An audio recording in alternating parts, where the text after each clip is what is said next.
안녕하세요. SPI 고병기 콘텐츠 에디터입니다. 네, 이지스 자산운용 대체증권 투자 파트의 이건희 팀장님 나오셨습니다. 안녕하세요, 팀장님. 네, 반갑습니다. 네, 글로벌 리츠 시장 오늘은 사실은 이제 전체적인 어떤 섹터보다는 어떤 시스템 리스크 최근에 불거지고 있는 이거에 관한 얘기예요. 사실 실리콘밸리 은행 사태, SBB 은행 사태 이거는 모르는 분들 없지만 이 여파가 상업용 부동산 시장에도 엄청나게 큰 영향을 주고 있습니다. 네, 맞습니다. 사실 이제 미국 상업용 부동산 시장 전체적으로 보면 지방은행들이 이렇게 CRE 대출 시장에도 큰 비중을 차지하고 있고, 네. 여기서 지금 펀드런, 그러니까 뱅크런이 발생하면서 이제 어떤 리파이낸싱 이슈들 불거지고 있고, 네네네. 사실 전반적으로 보면 이제 물류라든지 어떤 임대주택 같은 경우에는 그 섹터의 산업의 펀더멘털 자체는 문제가 없다는 얘기는 많았어요. 네, 맞습니다. 근데 다만 이제 오피스는 네. 펀더멘털이 어떤 크게 흔들리고 있는 상황이기 때문에 네. 이 사태에 더 취약한 것 같아요. 네, 맞습니다. 알겠습니다. 이제 한번 시작을 해보죠. 실리콘밸리 은행 사태가 리츠 시장에 어떤 영향을 미치고 있는지 한번 얘기를 들어보겠습니다. 네, 사실 제가 이번에 이 주제를 선정한 이유는 2023년 들어서 이 미국 리츠가 굉장히 큰 변동성을 보이고 있고요. 그 분위기가 너무 이 온탕과 냉탕을 왔다 갔다 하고 있는 상황이고, 그거에 이제 약간 더 기폭제가 된 게 지난 3월에 있었던 이제 SBB 사태 때문에 이 지방은행의 연달은 파산 우려가 이제 리츠 지금 투자 심리를 굉장히 억누르고 있어서 이거를 한번 좀 설명드리고, 그렇다면 무조건 또 부정적이냐, 또 그것도 아니고, 또 그렇다고 긍정적이냐, 그것도 아니기 때문에 그거에 대해서 한번 좀 점검해 보고자 이걸 적었고요. 일단 글로벌 리츠가 1월 들어서 좋았던 이유는 이 금리가 이제 정점에 이를 것이다 라는 기대감 때문에 일반 지수 대비 타 섹터 대비 좋은 주가 흐름을 보였습니다. 하지만 2월 들어서 고용 지표가 너무 좋게 나오고 물가가 다시 반등하면서 이거 아직은 이르다라는 생각이 들었고, 이제 2월에 그래서 하락세가 접어들었는데 이 3월 둘째 주였죠. 그때 갑자기 이 SBB 그리고 시그니처 은행이 파산하는 그런 이제 뉴스가 나왔습니다. 그럼에도 다행이었던 거는 이 미국 금융당국이 주말 사이 재빠른 이 대응으로 추가적인 이 우려 확산을 막기는 했지만, 지금 이제 시장에서 계속 나왔던 게 이 다음 위기는 상업용 부동산에서 나올 것이다 라는 얘기가 많았습니다. 사실 좀 애매한 표현이긴 해요. 이 커머셜, 이 프로퍼티, 이 상업용 부동산이라 하면 굉장히 광범위한 사실 그 영역인데, 다음 위기가 여기서 올 것이다 라고 얘기를 많이들 하니까 그러면 이 리츠 부동산 가지고 있으니까 위험하지 않냐 라고 해서 이 3월에 일반 주식 대비 굉장히 안 좋은 모습을 보였고요. 물론 그 뒤에 급 반등을 하긴 했지만 아직까지는 그래도 이 위기감이 이제 잔존해 있다라고 보시면 될 것 같습니다. 그러면 이제 어떤 상업용 부동산 위기냐라는 것부터 이제 말씀드리면, 사실 이번에 위기감이 확대됐던 이유는 이 SBB와 그다음에 이 지방은행들이 처분 자산을 매각하는 과정에서, 이 파산한 은행들이 자산을 매각하는 과정에서 더 불거졌는데, 예를 들어 이 SBB가 가지고 있던 약 720억 달러 규모의 자산을 이번에 이 지방 예금 보험공사가 자산을 처분할 때 한 20%가 넘는 수준으로 이제 할인을 해서 시장에 매각을 진행을 하게 됐습니다.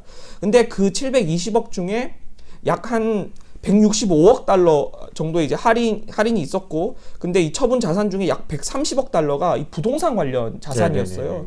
특히나 이 외에 또 파생적으로 한 26억 달러 정도는 이제 상업용 부동산 대출이었는데, 직접적인 대출. 이게 딱 까보니까 은행 자산에서 차지하고 있는 이 상업용 부동산 포션이 상당하다라고 이제 투자자들이 인식했고, 특히 좀 더 심했던 건 그 다음 파산했던 시그니처 은행이 한 600억 달러 정도의 자산을 이제 처분할 것이다라고 알려졌는데, 그 중에 360억 달러, 그러니까 절반이 넘는 규모가 이 상업용 부동산 모기지 관련 증권이다라고 이제 맞습니다. 파악되면서 이거 연쇄적인 뱅크런이 일어나고 지방은행들이 이 재무 건전성이 좀 악화되면 이 자산들 계속 이런 할인 매각이 일어날 것이다라는 우려가 이제 커진 거죠. 그러면서 이 다음은 상업용 부동산이다라는 얘기가 이제 좀 커졌던 그런 시기였습니다. 하지만 그나마 다행인 건 우려했던 그런 연쇄적인 파산은 없었습니다. 그래도 이제 그럼에도 지금 시장에서의 눈높이는 23% 할인 매각됐는데 지금 이 정도 수준으로 할인을 받아야 되는 자산들이다라고 이제 좀 인식되고 있고요. 또한 이제 좀 더 우려스러운 상황은 이렇게 이 대출에 대한 이 가격이 떨어져 있고 그럼 그 얘기는 요구 수익률이 이제 높아질 것이라는 얘기인데 네네네. 그러면 리파이낸싱이나 아니면 신규 대출건에 대해서는 굉장히 조달 금리가 네네. 높아질 것이다. 네. 그리고 이런 지방은행들이 굉장히 더 깐깐한 기준으로 볼 거기 때문에 이 신규 대출이나 아니면 리파이낸싱이 쉽지 않은 구간에 이제 들어섰다라고 이제 우려감이 커지면서 이제 이게 좀 큰 이 주가 하락으로 좀 연동되지 않았나 싶습니다. 실제로 이제 올해 이제 리파이낸싱이 도래하는 어떤 자산들은 상당히 어려울 수밖에 없는 네, 상황이죠. 맞습니다. 이제 맞습니다. 그러니까 뭐 기본적으로 이제 대출 자체를 이제 안 하려고 하기 때문에. 네, 맞습니다. 네. 근데 이제 사실 좀 더 뜯어보면 실제로 위험한 섹터가 있습니다. 물론 다 그렇진 않지만 앞서 네네네. 말씀 주신 것처럼 네. 물류나 아파트는 뭐 그렇게 펀더멘털이 아주 나쁜 상황은 아닌 것 같고요. 부동산 가격이 뭐 대출을 이제 다 어떻게 보면 에쿼티 부분이 다 삼각될 정도의 그런 뭐 30-40%의 그런 할인이 있지는 않을 것 같은데 이게 실제로 발생할 수 있을 것 같은 섹터가 미국의 오피스인데 그 중에서도 이 B급 이하 그러니까 대도시에 있는 프라임급이 아니라 B급 이하의 연식이 좀 오래된 아파트는 실제로 자산가치 하락이 오피스는? 네, 맞습니다. 네, 네. 그 자산가치 하락이 발생할 수 있을 것이다라고 보고 있습니다. 최근에 이제 뭐 월스트리트 저널에서도 보고 이제 그 기사가 하나 있었는데 네. 기사가 좀 애매하긴 하긴 했어요. 뭐냐면 이제 A급 오피스도 위기다 이렇게 썼는데 네네네. 뭐 사실은 이제 좀 떠들보면 이 정확히는 A급 오피스 중에서도 파크 에비뉴에 있는 오래된 이제 뭐 50년 이상 된 그런 맞습니다. 건물들 얘기하는 거고요. 이제 맞습니다. 그 실제로도 이제 그 안에서도 보면 원 벤더빌트라든지 허드슨 야드 쪽은 다르다 이렇게 써놨거든요. 맞습니다. 맞습니다. 근데 그냥 일반 이제 이 시장의 어떤 그런 오피스의 어떤 뭐 준공 연수나 이런 걸 잘 모르는 분들은 그냥 이제 모든 오피스가 안 좋다 이렇게 볼 수 있는데 네, 실은 맞습니다. 뭐 이 얘기는 오래전부터 있었죠. 네, 맞습니다. 네, 네. 그래서 뭐 원 벤더빌트나 서티 허드슨 야드 같은 이제 최신 오피스도 상대적으로 선방하고 있고. 네, 맞습니다. 사실 이 얘기가 작년부터 어쩌면 팬데믹이 이제 터졌을 때부터 있었는데 그 이유가 이 재택근무였죠. 사실 네. 가장 큰 이유가. 그리고 특히나 이게 가장 좀 극명하게 나타났던 국가가 미국이었습니다. 뭐 한국만 해도 사실 최근에 뭐 오피스 공간이 없을 정도로 이미 다 뭐 출퇴근하고 있고 하지만 2023년 들어 겨우 미국은 이 복귀율이 50%가 넘었습니다. 그렇죠. 그만큼 재택근무가 더 자리를 잡았고 이 사무실 공간에 대한 고민이 더 커진 상황이고요. 근데 이러한 상황에서 이 오피스 사용자들은 이제 어떻게 보면 이 임차하는 기업들은 좀 더 이제 좋은 자산에 대한 이 니즈는 계속 있었습니다. 그래서 앞서 그쵸. 설명드린 것처럼 계속 좋은 자산 쪽으로 이동하는 왜냐하면 오피스 임대료 뭐 그렇게 크게 안 오르고 뭐 충분히 갈 수 있으니까 옮기고 있지만 문제는 연식이 오래되고 이 좀 위치가 좋지 않으면 굳이 여기를 뭐 이런 이제 고민이 생기면서 수요가 더 빠르게 안 좋아지고 있는 상황인 거죠. 그래서 실제로 CBRE 리서치 기준으로 봐도 이번 4분기에 이 임대료 오피스 임대 수요가 좀 마이너스를 기록했는데 이 신식 건물에 대해서는 그래도 여전히 플러스지만 이 오래된 건물에 대해서 이렇게 마이너스를 좀 보이고 있다라는 게 좀 가시적으로 나오고 있습니다. 그렇죠. 예. 그리고 사실은 이제 그런 측면에서 보면 우리나라 이제 그 리츠들이 이제 해외 쪽에 오피스 투자할 때도 좀 신중하게 투자를 해야 돼요. 네네, 맞습니다. 사실 이제 JR 글로벌 리츠가 이제 미국의 이제 타임스퀘어 인근에 오피스를 갖고 있는데 이게 한 100년 가까이 된 건물이에요. 그래서 사실 이제 앞으로 좀 쉽지는 않을 겁니다. 그런 부분들을 좀 많이 고민을 해봐야 될 것 같습니다. 네네, 맞습니다. 네. 그리고 좀 더 이제 부정적인 사항 하나 더 말씀드리면 이렇게 오피스가 안 좋은데 문제는 추가 공급도 어느 정도 좀 있다는 겁니다. 그래서 이 지금 다른 리서치 기관 기준으로 따르면 지금 미국 평균 공실률이 한 16.5% 정도 되는데 네. 지금 건설 중인 게 한 전체 재고의 1.9%고 예정돼 있는 게 6.1% 정도 되니까 합치면 거의 8%의 추가 공급이 발생할 수 있습니다. 그 얘기는 이 수요가 플러스가 아니라면 지금 수준에서 추가 8% 공실률 그러니까 20%가 훨씬 넘는 이 나라 전체의 공실률이 발생할 수 있다라는 우려감도 이제 굉장히 좀 큰 사항인 거죠.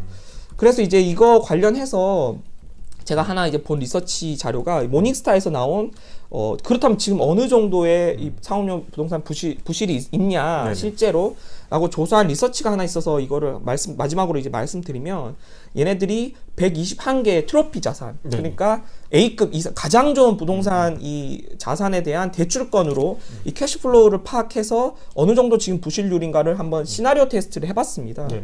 근데 이제 여기서 조금 유의미했던 자료가 일단 60% 이상의 사례가 LTV가 60% 이하로 시작됐지만 그래도 LTV가 70%를 넘긴 사례가 거의 15% 정도 네네, 됐습니다. 근데 이게 시기별로 좀 달랐는데 이게 어느 정도 금리가 조금 있었던 2017년 이전에는 LTV를 50% 이하로 대부분 했습니다. 네네. 하지만 2021년, 22년 금리가 떨어지면서 이 투자자들이 굉장히 공격적으로 하면서 레버리지 효과를 많이 썼네요. 맞습니다. 네네. 그래서 그때 했던 이 투자건이 대부분 60%가 넘는 LTV로 했다고 이제 지금 파악되고 있습니다. 근데 이게 이 자산들이 가치가 떨어졌을 거니까. 맞습니다. LTV 비율은 더 올라갔겠네요 지금. 근데 여기선 좀 더 우려스러운 게 그런 가격이 떨어지는 시나리오를 하지도 않고 네. 그냥 지금 현재 캐시플로우, 그러니까 임대율이 하락하고 네네네. 이런 걸 네네. 파악했을 때 현재 기준으로도 이 70에서 100% LTV에 위치하고 있는 비율이 기존 대비 2배가 늘어난 거의 30%에 육박할 것이다라고 우려하고 있습니다. 그렇다면 여기서 추가적으로 캐시플로우가 더 떨어진다. 그러면 어떻게 될 것이냐? 만약에 10%의 현금 흐름 악화가 생긴다면 지금 기준으로 약 LTV 70%를 넘어서는 게 절반 이상이 되고 그리고 20%의 현금 흐름 그게 악화되면 한 거의 3분의 2 이상이 이제 LTV 70% 이상으로 다다를 것이다. 그 얘기는 그 속에는 이미 100%가 넘는 LTV를 보이는 게 이미 몇 건이 있을 것이다라고 지금 예측하고 있는 상황입니다. 이게 뭐 우리나라 이제 기관 투자자들이 보면 이제 미국의 뭐 해외 쪽에 미국뿐만 아니라 해외 쪽에 전반적으로 투자를 많이 했던 시기가 2017, 18, 19년이잖아요. 네네. 아까 여기서 이제 2017년 이전에는 LTV가 50% 이하 많았고 네. 그 위에 좀 많이 올라갔다고 얘기하셨는데 더 공격적으로 투자를 한 거죠. 맞습니다. 굉장히 중요한 포인트인 거죠. LTV를 얼만큼으로 네. 해서 시작했는지가. 이제 아마 이제 우리나라 펀드들이 보통 만기가 5년 막 길면 7년 정도니까 네. 사실은 이제 올해부터 맞습니다. 이제 좀 본격적으로 도래할 시기가 됐고 네, 맞습니다. 좀 상당히 어려움이 예상됩니다. 네. 이게 뭐 단순히 사업용 부동산 시장이 저희가 리치 얘기를 하지만 전반적으로 우리나라 투자자들이 어떤 투자했던 것들에 대한 점검이 필요한 시기인 것 같아요. 네, 맞습니다. 그리고 이거에 좀 더 기름을 부었던 사례가 사실 이 방금 사례는 트로피급 에셋으로만 했는데 그 이하급은 이제 더 악화될 수 있다는 거죠. 그런데 실제로 트로피급 에셋이 디폴트 나는 사례가 이제 지난 2월에 발생했던 게 좀 더 기름을 부었는데 이 세계적인 투자 회사죠. 브룩필드가 네. LA에 위치한 두 개 네. 자산에 대해서 지난 2월에 우리는 그냥 대출 연장 안 하고 디폴트 내버리겠다 이 투자 이런 사태가 발생하니까 시장에서는 이번 저축은행이 아니죠. 지방은행 사태와 은행 부도 사태와 이 2월에 있었던 부도건이 맞물리면서 이거 진짜 상업용 부동산 리파이낸싱 우려가 커질 수 있겠구나라고 이제 좀 우려감이 커졌다라고 이해하시면 될 것 같습니다. 네, 이거는 사실 한국 투자장도 연관이 돼 있어요. 이제 한국이 이제 메자인 투자를 했는데 그러니까 사실은 이게 원래 리파이낸싱 하면 다시 들어간 거거든요. 맞습니다. 그러니까 이게 보면 이 브루필드 같은 게 이 펀드 자체가 이제 다운타운 LA 다운타운 오피스에 투자하는 펀드라고 해서 되게 유명한 펀드예요. 이제 원래 이제 LA는 가 보시면 다운타운이 되게 항폐화되어 있거든요. 이제 거기는 좀 공실도 많고 오히려 웨스트 홀리우드 쪽에 이제 많은 오피스 시장이 형성되어 있는데 이제 브루필드는 되게 여기에 대한 어떤 자신감이 있었어요. 그래도 도시로 돌아올 거다. 코로나19에 계속 이런 얘기 했는데 사실은 이게 되게 상징적인 의미인 게 여기에 대한 어떤 오피스를 포기했다는 그런 의미이기도 하고요. 실은 되게 뭐 큰 의미 있는 이벤트입니다. 이거 말고도 사실은 이제 콜롬비아 이제 리츠라고 있잖아요. 이제 여기가 이제 보면 이제 그 핑코라고 채권 투자자죠. 근데 여기가 이제 뭐 이제 상업용 부동산 투자 확대한다고 2021년 경으로 기억해요. 코로나 이후에 이제 좀 많이 떨어지니까 자기들은 오피스에 믿음이 있다고 하면서 이렇게 샀는데 실은 여기도 대출 이제 이슈가 불거져 가지고 최근에 난리가 났었잖아요. 맞습니다. 그래서 정말 잡음이 계속 네. 들려오고 있습니다. 그렇죠. 네. 또 브루필드 보니까 뭐 최근에 이 펀드 내 또 다른 자산도 다른 네. 또 문제가 하나 발생했더라고요. 맞습니다. 이 펀드 계속 지금 리파이낸싱 도래한다고 하더라고요. 네. 신중하게 좀 봐야 될 것 같습니다. 네. 그렇다면 이제 지금까지는 어떻게 보면 좀 실물 부동산 네. 관점에서 이 사모 투자 관점에서의 시장 상황에 좀 더 밀접했다면 이제 다음으로는 그렇다면 진짜 상장 리츠가 이렇게 주가가 하락했는데 이게 맞는 거냐 아니면 좀 과도한 거냐 아니면 더 우려 사항이 있는 거냐라고 이제 마지막으로 좀 말씀드리고 싶은데 사실 저는 약간 좀 과도한 측면이 조금 있다고 봅니다. 왜냐하면 이미 상장 리츠는 지난 팬데믹 이후 굉장히 조정을 많이 받았습니다. 그렇죠. 특히 이 오피스 리츠는 2022년 들어서 생각보다 너무 복귀율이 안 나오니까 굉장히 안 좋은 모습을 보였고, 예를 들어 그 팬데믹 이전 2020년 1월 이후에 이 오피스 리츠 지수의 하락폭이 거의 50%입니다. 주가 하락폭이. 그렇죠. 근데 같은 기간 이 실물 가격 지수, 오피스 실물 가격 지수는 약 한 4.2% 정도 상승을 기록했습니다. 그 이유는 실물 부동산 가격과 이 상장 부동산 가격이 완전 다른 흐름을 보이고 그쵸. 있었고, 상장 부동산은 원래 이 가격 이미 가격을 좀 반영을 하고 있었습니다. 근데 더 좀 저는 체크해 봐야 될 점은 이 상장 부동산이 가지고 있는 건전성과 이 자산의 우량함입니다. 네. 예를 들어 가장 대표적인 버스턴 프로퍼티스라는 이 상장 부동산 같은 경우에는 이 CBD 위주 주요 대도시의 CBD에 다 위치하고 있는데, 레버리지 비율이 자산 가치 하락을 반영하더라도 50%가 넘지 않고요. 그리고 부채 만기가 5.3년으로 쭉 분산되어 있기 때문에 리파이낸싱이 어느 시점에 이렇게 딱 도래하지는 않습니다. 그리고 얘네들은 좀 더 긍정적인 건 회사채를 통해서 조달도 할 수 있죠. 네네. 그리고 또 이 워낙 좋은 자세이다 보니까 지금 2023년 가이던스로 내놓은 임대율이 거의 90%에 육박합니다. 그래서 뭐 그렇게 크게 공실도 많이 나지 않는 자산을 가지고 있기 때문에 얘네들이 근데 50% 주가 할인을 받고 있는데, 이거를 직접적으로 이렇게 비교하면 상당히 좀 아쉬운 면이 있지 않나, 좀 그런 생각이 들고요. 물론 시장 리스크라는 게 네. 사실은 이게 무너지면 어쩔 수 없습니다. 다 무너지는 건 맞습니다. 하지만 극단적인 시나리오가 아니라면 조금 과도한 측면이 있지 않나라고 생각해 볼 수도 있는 그런 좀 측면이고요.